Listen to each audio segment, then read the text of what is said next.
মুক্ত করে দিয়েছি। যে যার আন্ডার আছে সে তার কাছে মাসিক চাঁদাটা পে করবেন।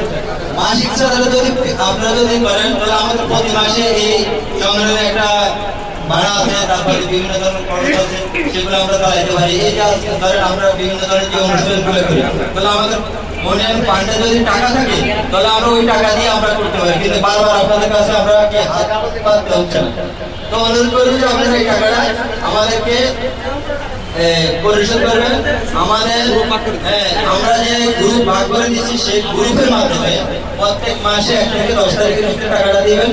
আর গ্রুপ যে প্রধান আমি ওই বলবো যে আপনারা 1 থেকে 10 তারিখের ভিতরে ওদেরকে একটু ফোন দিবেন, ফোন দিয়ে জানিয়ে ঠিক 10 তারিখের ভিতরে আমাদের অর্থ সম্পাদকের কাছে টাকাটা পৌঁছে দিবেন। আপনারা এই ওর কাছে না দিয়ে সোজা অর্থ সম্পাদকের কাছে টাকাটা পৌঁছাবেন। তাহলে আমাদের হিসাব নিকাশ যা আছে সব কিছু এখানে আমাদের থাকবে।